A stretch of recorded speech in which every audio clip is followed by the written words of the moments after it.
Welcome back to Admit It with Alexis White. Today, we are talking about alternative start programs. What do I even mean by that? So, admissions paths are becoming very complicated. Let's rewind to the dark ages when I was applying to college. You had your normal deadlines, right? Maybe you had an early decision deadline, you had a regular decision deadline, and you got in where you got in. Very few schools had alternative start programs. You started in the fall, just like every other kid. With the incredible rise of the amount of applications that these schools are getting with their popularity, we can blame social media, we can blame all the media, we can blame me, whoever you want to blame on that. There are just so many kids applying to college, and there is only so much space. Now, I first heard about an alternative start program as an admissions counselor in my private business, working with students who were getting admission to places like University of Michigan and USC for spring. This was really bizarre because you'd get the letter and it would say, "Congratulations." And then you're like, "Oh my God, I got into USC. This is so great." But then you read through it a little bit more, and it says, "Due to the overwhelming number of applications we have received over this last season, blah, blah, blah, we are pleased to inform you that you have been admitted to USC's Spring Start program, class of whatever."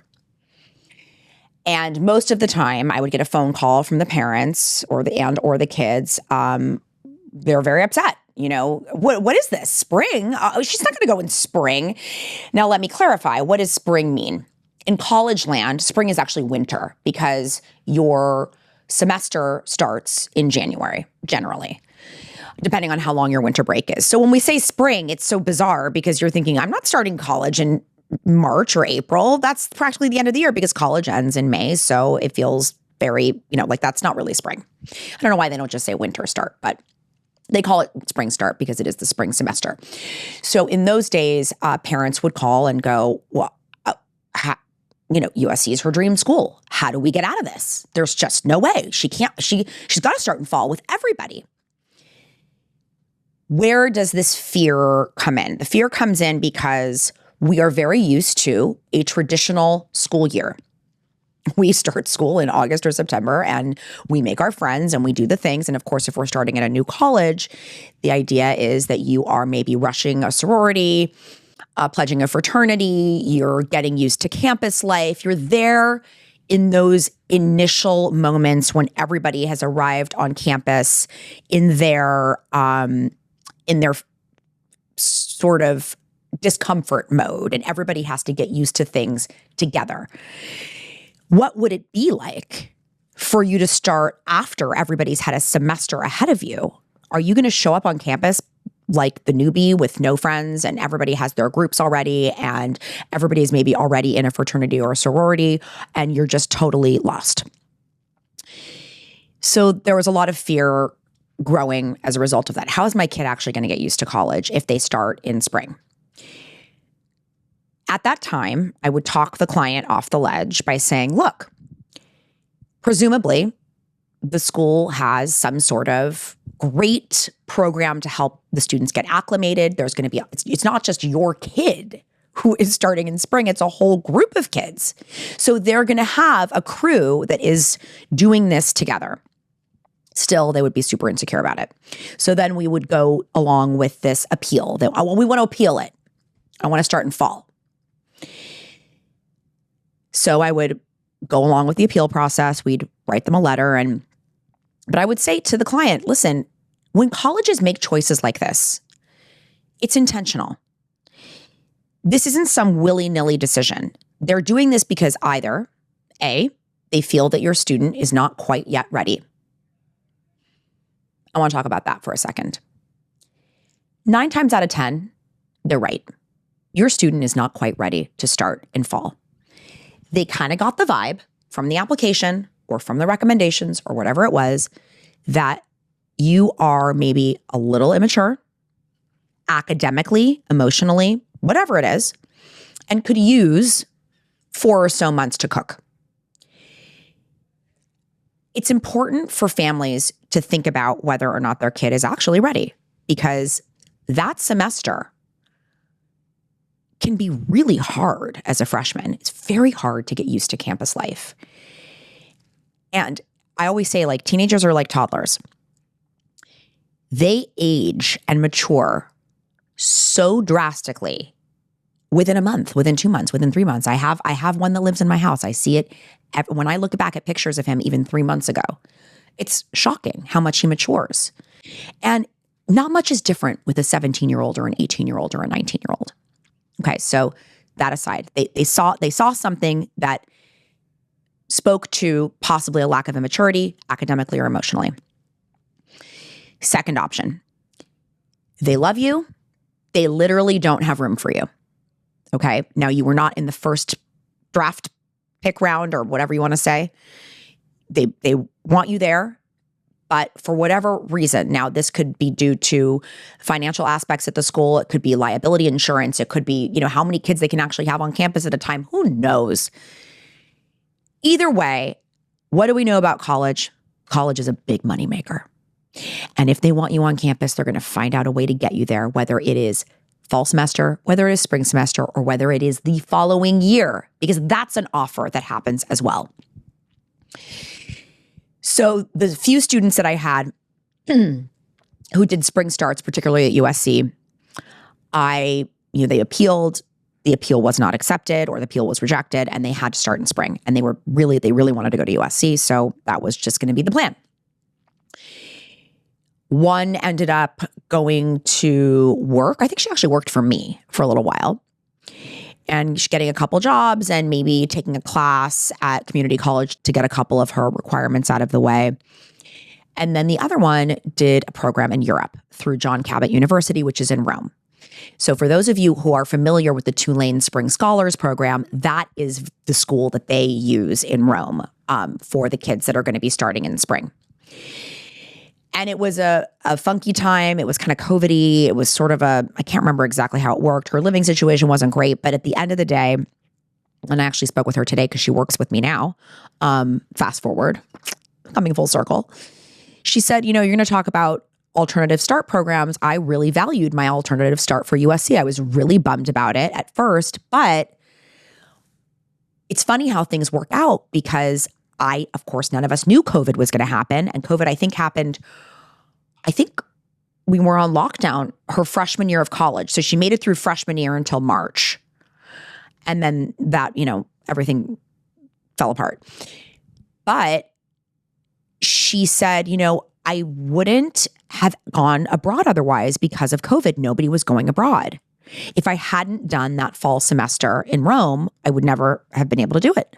So I'm really glad I did it. It was a really big push for me, and it was uncomfortable. It was different, but I feel like I got a lot out of it. And then another one of my clients who did the Spring Scholars Program, and I'm going to talk about the details of that in a second. She did the Spring Scholars Program for Tulane. I ran into her relatively recently in the last year here in LA, and she came up to me at a restaurant and was like, tell everyone that going abroad for fall semester is the greatest thing you can ever do. I am so grateful it happened to me that way. So now that I've laid the foundation for how the emotional aspect of it, I want to talk about the logistics of these programs. And I want to talk about some schools that offer interesting options for these programs. Bottom line is, I don't want you to be afraid of alternative start programs because they are no longer really going to be alternatives. They're going to be part of the norm. We're seeing it so much with Northeastern, with NYU, with University of Maryland, with Tulane.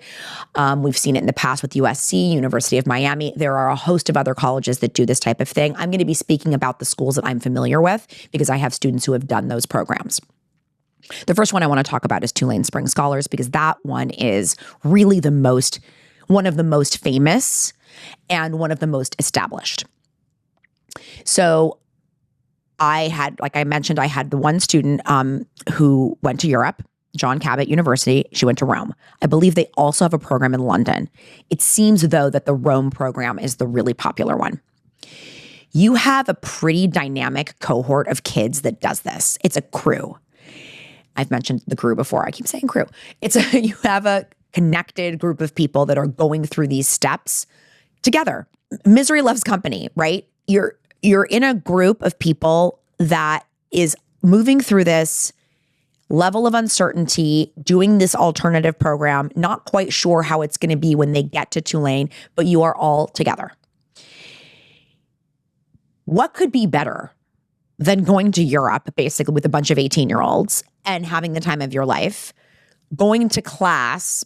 You have to do well, right? Because that's your grades are going to be they're going to be Tulane grades. But you're traveling every weekend.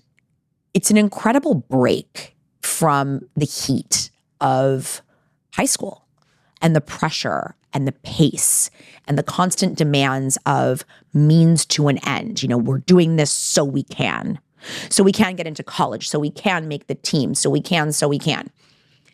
This is such a cool pause, and I would absolutely consider this for my son who loves to travel. He loves Europe. He loves fashion. He loves all of that. I mean, I think if I told him he was going to spend his first semester in Europe, he would just about go bananas with joy. What a great learning experience. And remember, college isn't just about going to class. It is about growing up. Being in Europe with your friends, traveling back and forth, learning the metro systems and the train systems and, having things not go your way a lot of times. You think you're going to stay at one place, then it's full and they told you it was one thing, but it really was another one. You think you're going to meet up with a friend, but you don't. You end up alone. All those transitions build resilience. When you arrive at Tulane for your spring start, you're going to be with this same group of people. Now, the housing situation can be a little complicated. Some kids have to get apartments, although there are some kids who are in dorms that there's different conversations that happen as far as what the housing looks like. But all of my students have done just fine. There have not been any issues. The other student that I have who did the spring start for Tulane was actually the brother of this other student that I'm talking about. So they both did it. He did it the year previous. Interestingly, going abroad was not going to be his thing. And that is where you might find that a spring start is complicated for certain kids, because if they're not willing to go abroad and they're just too highly anxious, or it's just not their thing, that can be hard, because we've got to figure out what are we doing for a semester. Just like the student I was telling you about before who ended up, I think, getting a job with me. I can't remember, it was so long ago, but they can work, they can stay home, they can take classes. But our strategy was to find out whether Loyola University New Orleans would allow him to attend for a semester. And guess what? They did. And Loyola University New Orleans, if you know anything about that area, literally shares a sidewalk, like a street, with Tulane. It's practically the same campus. So I believe he got an apartment with a bunch of buddies, was basically already assimilating to campus life, getting used to things, being a part of the whole jam there, and took classes at Loyola New Orleans, which was great for him because he got really good grades, and he was able to go to, move into Tulane with a nice solid GPA. And that was a really good transition for him. Great. The name of the game, though, is being open-minded about this and not seeing it as a demotion in your acceptance, but actually as an opportunity to do something really cool. Apart from the Tulane Spring Scholars Program, there are also alternative start programs that are, and a lot of schools have Spring Start. Miami has one. I want to talk about that actually now. Miami's Spring Start program, I think the main issue with that one is housing related.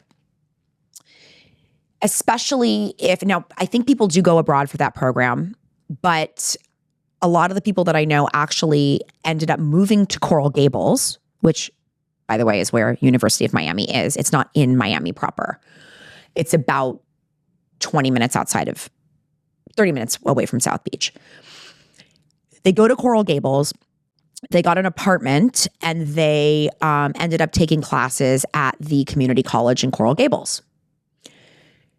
You have to be comfortable, obviously, as a parent with your kid living in an apartment. Of course, we know what these apartments are like in the sense that they're all kind of university related. Everybody there is a student, all that stuff. But that worked out well. And that has worked out well for several of my kids. And they really, and some of these kids, by the way, they're not dorm kids. They don't really want to live in the dorms. So for them, moving into an apartment was actually the right thing for them. I know we all have in our minds that like, you're going to college, you have to live in the dorms. But remember, university apartments are basically dorms. It's basically, kind of a shithole mess like dorms are. You're living with a bunch of kids. Everybody's going to college. It's not like you're living in an apartment with families and who are not associated with the university at all. It's not like that. Every apartment I lived in at UCLA was all students. We were basically in the dorms for 4 years. So wrapping your head around that, it's obviously important to take visits to the schools, see what the living situation would be like, etc. For the Europe stuff, look, you are putting your kid on a plane and you're saying, bye, figure it out, hope you do well. And they almost always do extremely well. I've had very few kids who've ever had to come home or didn't like it, and even if they didn't like it at first, they got used to it, which makes becoming a freshman in college so much easier. So you actually start spring semester kind of with like a leg up. You've been living in Europe. You're cool. Like you can be uncomfortable. You know how to handle this. You got a weird roommate? Fine. I got this. It's only a semester. You didn't get the dorm you wanted? I got this. It's only a semester. You just kind of like roll with it. One thing to check is if you do have a student who is passionate about Greek life, you're going to want to make sure that that school offers a spring rush option so that your student can ultimately rush for their fraternity or pledge their fraternity, rush the sorority, etc. If they don't have spring rush, now most of the schools that have a spring admit program do have some sort of spring rush situation. Another program that I have a student doing is, or is having done, is the Hamilton Jans program. If you're looking at a small liberal arts school like Hamilton, they offer this winter, they call it Hamilton Jans, as in you start in January. It is their version of the winter start, spring start program. Also an option where they have a pretty tied in relationship with a program in London. That's where most of the students go. And again, you're with your cohort, you're going to go back and start with them at school in January. The time goes by really fast. That's another thing I remind students and families of. You start school in August, you blink and it's Thanksgiving, you blink and it's winter break, and it's over. So it's such a quick amount of time, and it's not like you're there, you have some sort of life sentence and you're stuck there forever. NYU, generally through their College of Liberal Studies, offers different start programs, usually in Europe. They call this first year away. Global campus starts. They have, and NYU has dedicated campuses in Florence, London, Madrid, Washington, D.C., well, that's obviously not international, and I believe Tel Aviv, and Abu Dhabi. So Singapore, and I think they have a Singapore as well. So there's a lot going on. And in these programs, you're essentially, you're living and studying there, obviously, and you are taking courses towards your degree. It is all NYU related. It is all part of the NYU curriculum. I happen to have a student who is in Madrid now, spending her first year there. And that situation was really interesting because when she got that offer, of course, there was a little confusion, some nervousness, but she loves speaking Spanish. And that was actually part of her application. We talked a lot about that. And so I think that campus made a lot of sense for her, and she's having the time of her life. Again, different strokes, but it really works for her. And I think it's amazing. NYU also does offer a spring admission for some students on campus in New York. But you are supposed to take like a fall gap period. They don't want you enrolling in another university generally. So that is really for internships, work, travel, and they want you to join the spring cohort. And I don't know, I've never had a student be offered that option, but I guess it exists. The other school that does this is Boston University. Now, Boston University they have a thing called the College of General Studies. where it's a 2-year interdisciplinary program that you start in the spring. I have another student that did this. You're taking lots of different classes, it's basically like a core curriculum. Then in the summer, you get to school in January, and then in the summer, usually you do some sort of required session abroad with one of your professors and your cohort. So that's kind of cool. You generally go away to like London for 6 weeks or something like that. And then you can come back, you continue with the CGS program, the 2-year program, and then you move into BU's regular degree granting programs. Other schools that do this, I know Maryland has a program, and then let's talk about Northeastern. So Northeastern has the NU in programs. Those are the Northeastern University in whatever exotic location or non-exotic location. They have New York and they also have Oakland. And I want to say something about the Oakland campus. They took over the Mills College campus in Oakland, which is absolutely stunning. When people hear Oakland, they're like, what? That seems like kind of weird. It's basically Berkeley where this campus is. It's really beautiful. So if you are a diehard Northeastern person and you really want to go and you get accepted to the Oakland campus, I highly recommend that you visit and consider it because it's a great option. They also just partnered with Marymount Manhattan in Manhattan, which was a really cool city campus. I'm not exactly sure what their deal is there, but that's why they're hosting NU, this kind of alternative start if you do New York. You can also do other areas throughout Europe. I have a student who just finished her first year in London through Northeastern and has now just started in Boston for this year. Every kid comes back, though, with such fond memories, feeling like they've had a really unusual, extremely cool experience, and they all say they do it again. So my point is, I want you to be really open-minded if you get these offers. And also, if you're a student who would like to go to Europe and really isn't attached to this traditional first year fall start program, which by the way is going to become, like I said, less and less of a thing, then you should indicate on your applications that you are open to those options because that's going to make your admission far more likely to some schools if you're borderline and they're more of a reach for you. Now we're going to get to the part of the podcast where we answer your questions. I love this part. So somebody writes a follow-up question to somebody has a follow-up question to the podcast that I did about learning differences and campuses that offer really robust programs for kids with learning differences.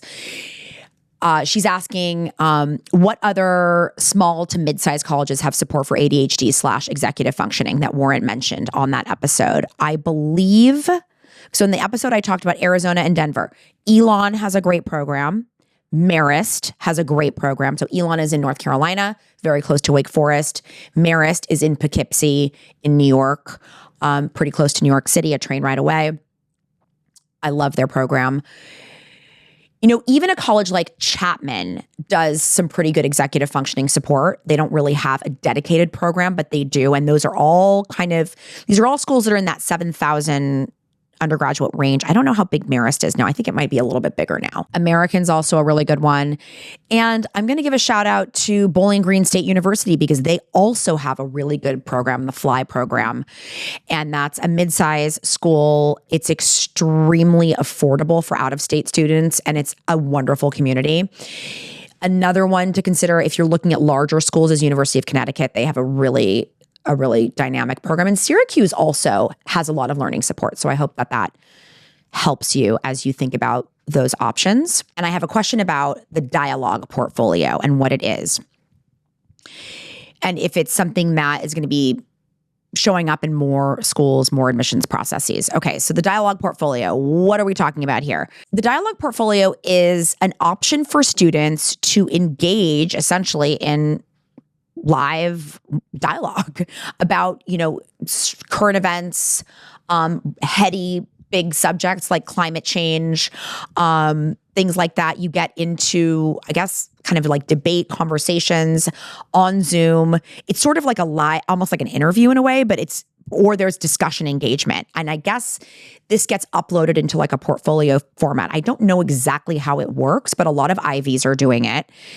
Some of the schools are MIT, Columbia, Johns Hopkins, Northwestern, University of Chicago, Vanderbilt, Wash U, Colby College. So they're partnering with this company called schoolhouse.world, or this organization called schoolhouse.world, to do this. A lot of times this would be good if you are deciding to forego submitting test scores maybe, or you feel like, and by the way, this makes a lot of sense because if you think about the direction we're going with essays and AI and all of that, really being able to get to know a student through their live kind of conversation and having this uploaded through a portfolio, almost like you would an artist portfolio, is actually really, really cool. Because if you're somebody who is really good at, you're a people person, you're somebody who's really good at conversation, at listening, at debate, at problem solving, at critical thinking, this could really be a great way to add dimension to your application. And I do think that more schools will be adopting stuff like this as a result of AI. They're probably going to start using interview situations where you have timed questions that you have to answer that possibly use a software kind of like Blue Book that the SAT uses, where it like knows if there are people around you and if you're in a space by yourself and all that stuff. So we're going to be seeing a lot more of this. Thank you for joining me for Admit It with Alexis White. It was so fun to have you. Love talking about alternative starts, about the dialogue portfolio, and everything else. Join us next time. And if you have more questions about anything having to do with college admissions, please email admititwithalexis@gmail.com. I would love to answer your question on the pod. Thanks for tuning in to Admit It with Alexis White. If you're working on your college applications and want guidance every step of the way, visit alexiscollegeexpert.com to find resources and support tailored for you. For even more tips, stories, and college insights, make sure to follow me on TikTok and Instagram @collegeexpert. Until next time, good luck, and remember, you don't have to do this alone.